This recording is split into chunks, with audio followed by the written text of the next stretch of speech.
I mean, my life revolves around food, and so I don't eat to live, I live to eat. Hey everybody, I'm Chef Michael Schwartz. You might know me best from my restaurants in Miami. Welcome to making the most of your meals. Today I'm gonna teach you how to make slow roasted and grilled short rib with romesco sauce, and then we're gonna maximize our time and value by turning the leftovers into a panini with the short rib, some melted fontina cheese. It's delicious and you're gonna love it.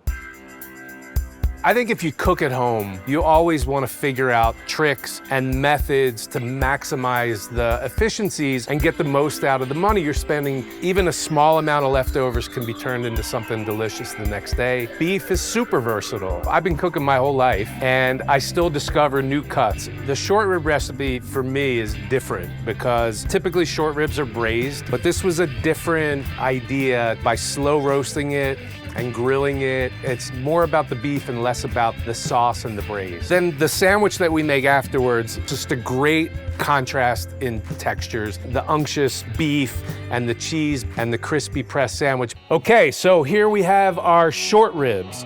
And you can see they're beautiful and well marbled. So I went to my butcher and he presented another option, which I thought was really cool. A little bit of an offcut and something that you don't see very often. It's top blade, which is essentially two steaks with a seam down the middle. And I'm gonna do them both. That's the beautiful thing about beef. It's super versatile. Both of these are gonna turn out really good. So here we have all the ingredients for our rub, and I'm just gonna mix them together. So this is a little bit of neutral oil, smoked paprika, which is really important, ground ginger, chili powder, a little bit of chopped garlic, and then some salt and ground black pepper. And you can see it's pretty thick. It's like a paste. We're gonna liberally spoon this onto the short rib. You can see I'm just rubbing this paste into the meat. Then I'm gonna put those ribs in the fridge at least 6 hours or overnight. I'm gonna go get washed up.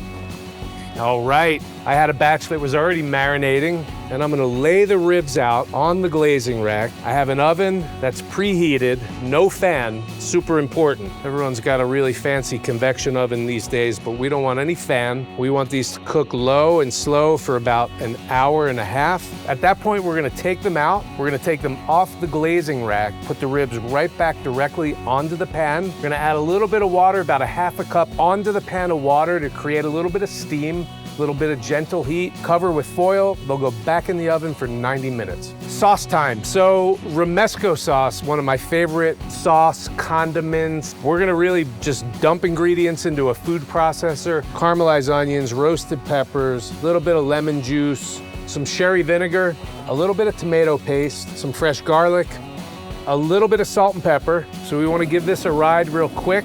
So then, we're gonna add some toasted bread. So these are sort of like croutons, key ingredient, and some chopped toasted almonds. We're gonna pulse it a couple times. And now we wanna start to drizzle in the olive oil, and that's sort of what we're looking for. Of course, you wanna taste it, make sure the salt's good, acid, bright, vibrant, crunchy, a lot of texture going on here. Okay. These are the cooked short ribs, voila. These ribs look perfect, right out of the fridge. So from the oven, they went in the fridge until completely cooled. So at least an hour. I'm gonna cut them. And what I wanna do is create surface area for the grill, right? Because we're gonna grill them now. And I think it adds a whole level of complexity, right? And then these babies are gonna go for our second recipe. This is a preheated grill pan. It's pretty hot. So if I put my hand over it a couple inches from the pan, I can feel the heat. And then we wanna create some grill marks. And you can hear that sizzling, and that's what we want. These look like they're doing their thing. I'm gonna cross them to get them nice and pretty. Oh, look at that. That's what you're looking for right there. The key here is you want to get good char on them, and you want them to reheat all the way through. So all that work that you did before is all going to pay off right now. So this is exactly what we want. They look great. They're warm. They're ready to serve. But let me show you what we do with the leftovers for the next recipe, which is the short rib panini. This is the scraps or the end pieces that we've shredded. Here I have ciabatta.